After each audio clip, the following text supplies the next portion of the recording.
Ladies and gentlemen, the co-main event of the evening, brought to you by Sailor Jerry, ends at 1 minute and 3 seconds into the 5th round. Your winner by TKO out of the red corner, and new Oklahoma Junior Middleweight Champion, Dennis the Pawnee Knifechief.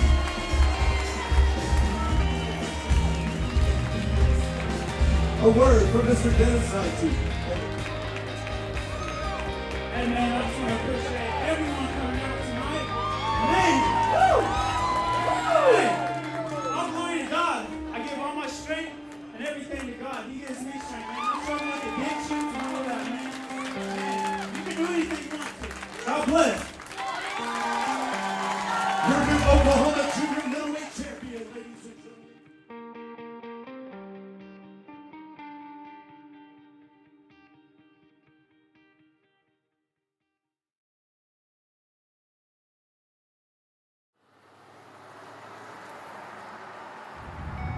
Really, Tecumseh is like my second home, but Pawnee is my original place that really feels like home.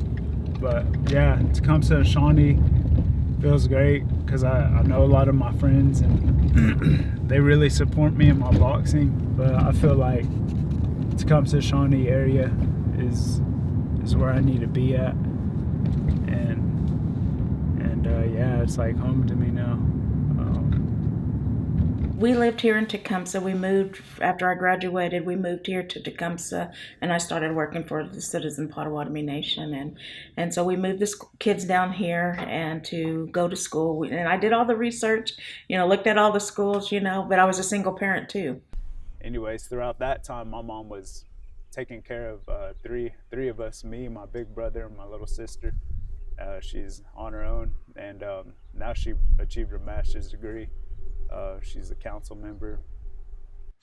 These are some baby pictures of baby Dennis, baby Pawnee Express. It's him reading his book. This is him when he was probably about 1. That's him probably about 6 to 8 months. 6 to 8 months, 1 year. Very athletic, from the time he was in kindergarten all the way, till now. Do you know how he got the name Pawnee Express? Actually, it was Bobby Dobbs, his promoter. Bobby Dobbs, when he signed him, they were trying to figure out a name, and he said, "What about the Pawnee Express?" And it's stuck ever since then. But if you look at my shirt, it has a Pawnee Express, Team Knifechief, Dadahoxty. He was given this past summer at Pawnee Powwow. He was given his Indian name. It means warrior, tenacious, one who never backs down. Yeah, stands his ground, never backs down, tenacious. So throughout my life too, with my mom, man, my mom's amazing. If I didn't have her, I don't know where I'd be. I wouldn't have this drive within my life if it wasn't for my mom. He lives and breathes it. He wakes up in the morning till the time he goes to bed. And if he's not working out, he's watching boxing on TV, And we didn't even think, who would have thought that we would ever become the boxing fans that we are today, Not just boxing, even MMA to a certain extent,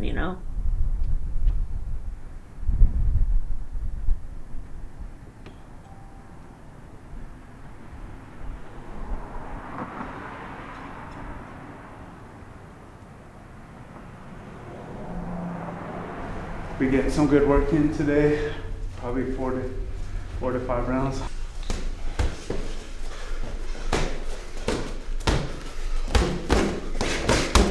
This is where you can emulate, a fight.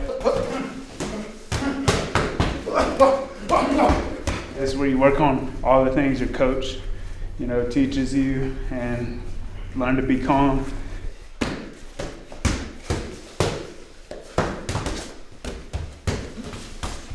And just work on the things that you worked on so you can be prepared for the next fight.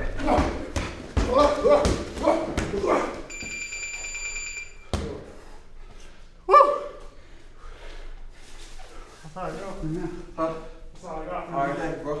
Thank you. And this sport, this boxing, when he first started, we didn't know that that was going to be his saving grace.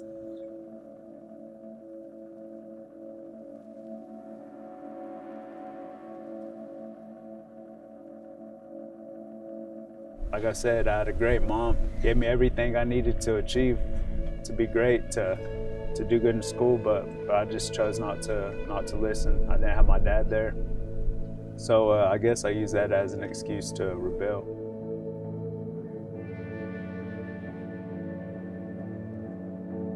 So he started kind of getting around the wrong people, hanging out with the wrong people, just started dabbling in alcohol and drugs.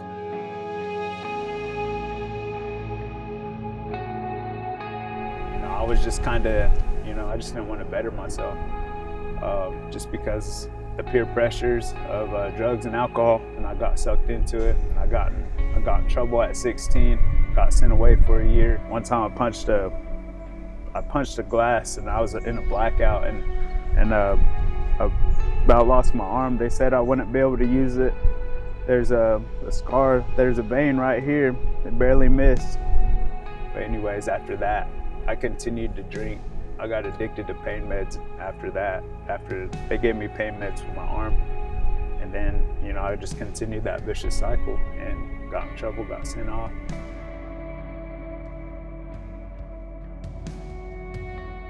That Dr. Jekyll, Mr. Hyde thing with, you hear about people when they drink, that's Dennis. A month or 2, 3 months or whatever, once it healed up,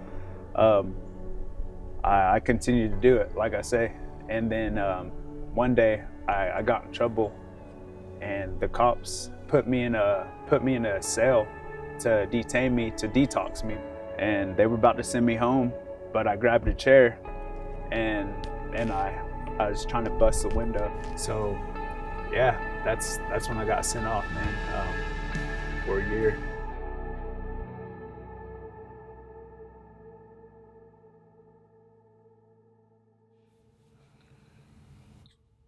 That was my baby. And the first time that, that he had to be away from me. I worked child welfare, Worked hard to have a home for him and his brother and sisters and others, and I, like I said, I worked child welfare, and, I help other people to do that, to deal with their kids. We were doing parenting classes and things like that, but my own kid, that was difficult. And somehow, I changed after that. I changed. I had to change. And then I had this girlfriend, and we broke up. And I stopped going to work, and I started using. I started drinking and doing pills. Got in trouble. Caught 3 felonies, and it was crazy. I thought I was done with that, man. I thought it was over.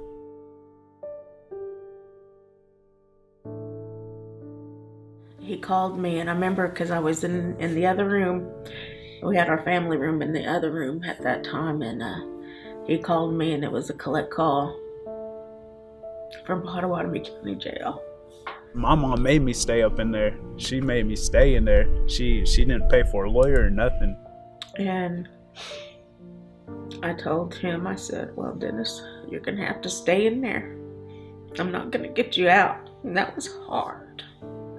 That was hard as a mother.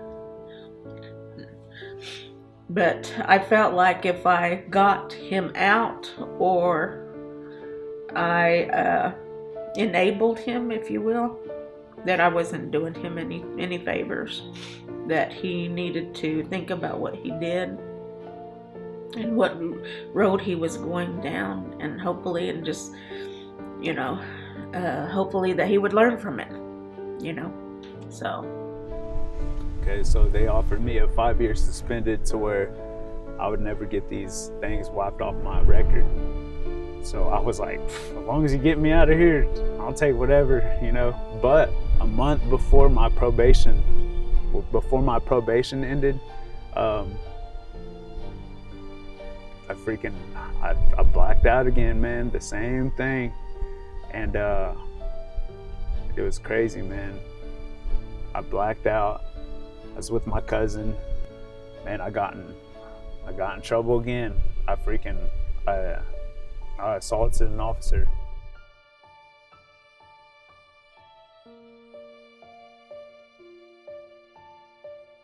What are they gonna do to me now?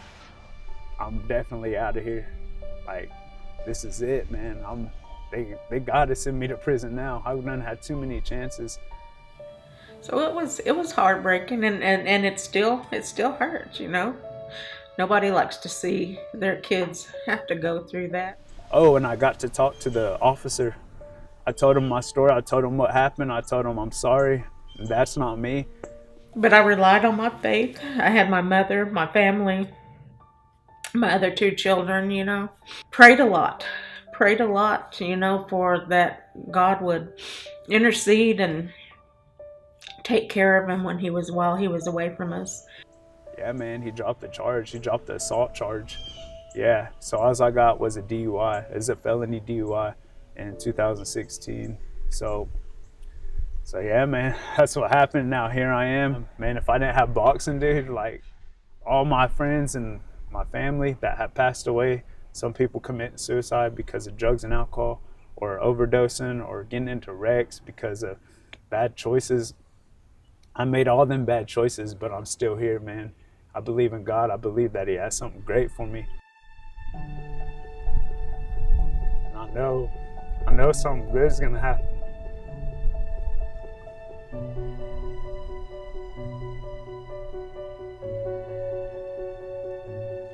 It's not easy, dude, but it's worth the struggle, man.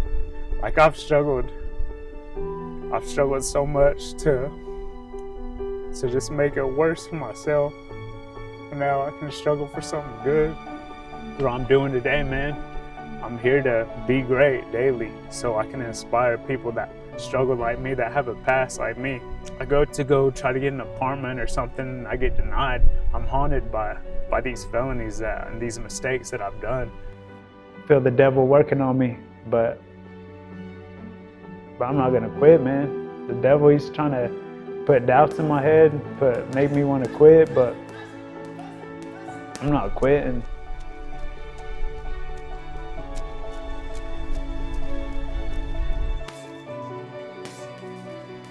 But man, now it's like I'm growing. Like, even though it's hard, like I'm growing, I'm struggling, and I'm still struggling.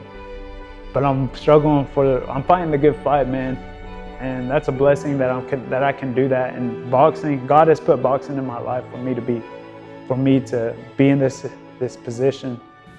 I used to tell him, you know, you have a God-given gift. Use it, you know, use it to